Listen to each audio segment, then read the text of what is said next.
السلام عليكم ورحمة الله وبركاته متابعين يا حلوين. النهاردة هنعمل مع بعض سمك مكرونة. اللي اعرفه ان في السويس اسمه حارد عشان اختي عايشة في السويس.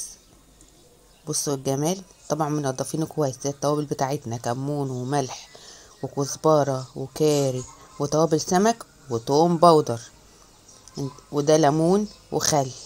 انا بحط توم بودر عشان التوم ما ينزلش في الدقيق وفي الزيت، يعني كده اسهل لي. بصوا جمال السمك. نتبل بقى، نجيب بولة بتاعتنا، نحط فيها الليمون بتاعنا،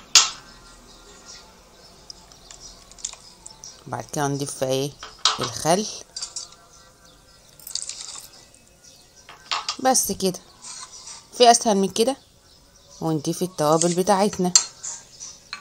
بس لو عندنا مستردة يا سلام، نحطها معاها بتبقى جميله قوي في تتبيله السمك، بس ماما ما عندهاش مستردة، وكده برضك هيبقى جميل. نتبل بقى السمك المكرونه الجميل ده في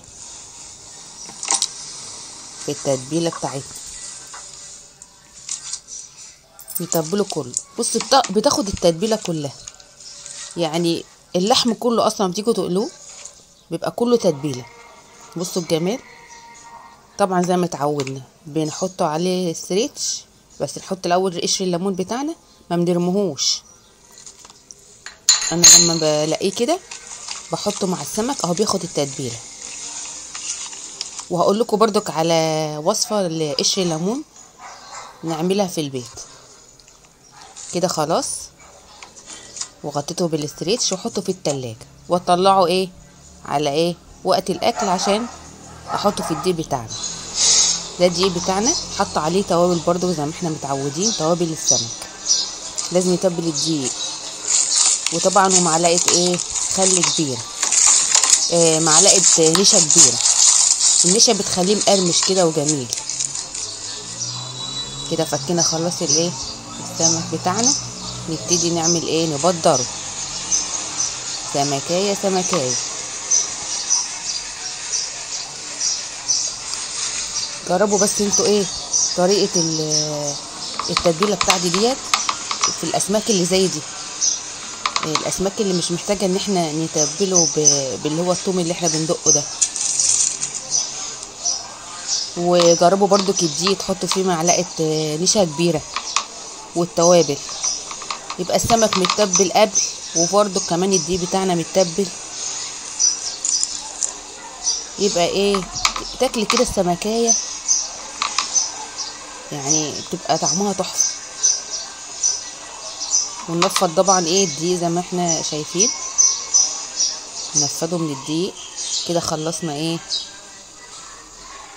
السمك كله.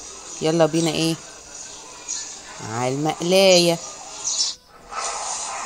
بص، هي ما سخنتش، يعني انا المفروض احط شويه دقيق كده واجرب ان هي ده طبعا الزيت بتاعنا دوت كنت انا قاليه فيه برنجان وقبلها بطاطس، هنرمي الزيت؟ لا، ده مرحله قلي السمك. بصوا بقى، بصوا الكشه بتاعت السمك وجماله. بصوا السمك ولونه اصلا حتى هو لسه ما خلصش. كده خلصنا السمك. بصوا لونه، بصوا جماله. بصوا ده لونه، ده جاي من التتبيله ومن الدقيق بتاعنا. بصوا مقرمش ازاي، ده من النشا اللي انا حطاه في الدقيق. بالهنا على قلوبنا وقلوبكم. بقدم مع رز ابيض زي ما انتم شايفين، والجرجير بتاعنا. مفيش سلطه النهارده. لازم تجربوا وصفات وترنوا الجرس او تفعلوه. لازم تجربوا الطريقه دي، تحفه تحفه تحفه. التتبيله، الدقيق اللي فيه النشا، ما تنسوش تجربوا السمك المكرونه. سلام عليكم.